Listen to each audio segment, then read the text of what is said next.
The Knox Mine Disaster was a mining accident that took place in Greater Pittston, Pennsylvania on January 22, 1959. The River Slope Mine, an anthracite coal mine owned by the Knox Coal Company, flooded when coal company management led the miners to dig too close to the riverbed. It took 3 days to partially plug the hole in the riverbed, which was done by dumping rail cars into the whirlpool formed by the water draining into the mine. 12 men died that day. 69 others escaped. 81 men arrived at work that day, hopeful their leaders would keep them safe. Pacifico Joe Stella was a mine surveyor who saved 6 men's lives that day. For the rest of Stella's life, he would be forever linked to the Knox Mine Disaster. I don't remember what I said or did yesterday, but I remember everything about that day, said Stella in a 2002 interview. An estimated 10 billion U.S. gallons of water filled the mines. 10 people were indicted on a variety of charges, but only 3 served jail time. All charges were overturned on appeal, and to this day, the victims' families refer to the Knox Mine Disaster as the Knox Mine Murders. I was born and raised in West Pittston, Pennsylvania, just a short walking distance to the disaster site. I toured the site as part of historical celebrations that take place along the riverbank. I have certainly felt the presence of that day and feel enormous pride in those that took on a leadership role. My local superheroes are amongst me today. Mr. William Hastie is one of those heroes. He was an off-shift miner that day, but arrived quickly to help rescue his peers. Leadership can be a good or bad thing. Being in a leadership role doesn't mean you make the best choices. How will you lead?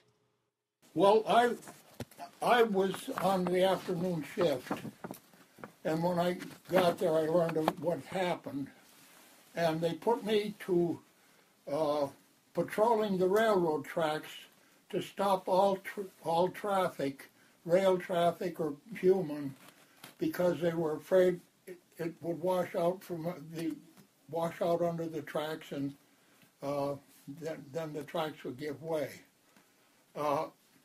That's what I was doing, that patrolling up and down the tracks, and I encountered Paul Pincotti. He was in full mining clothes, and he was coming down the tracks, and I stopped him, and he made it clear that he had just climbed out of a shaft.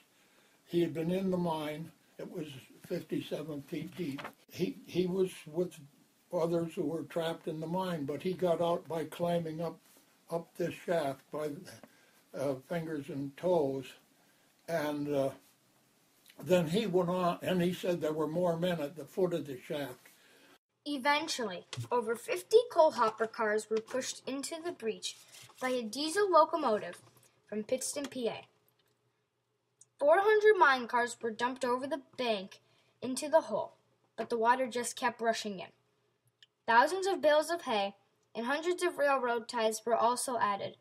Coal, dirt, and rock barely stopped the river. Finally, they diverted to the river around Wintermoot Island by building dams at both ends of the island.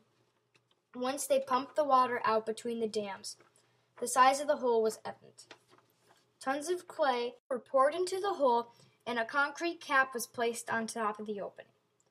The regulation was to keep 50 feet of rock and coal between the workings and the river bottom. Company owners kept pushing the miners closer and closer to the river bottom. Greed instructed the miners that day at the disaster site. Leadership is not a one-size-fits-all quality. It's your soul, your ethics, your selfless qualities that defines your leadership. How will you lead? The Knox Mine Disaster would create a legacy. First, with the mines permanently flooded, the regional economy was devastated.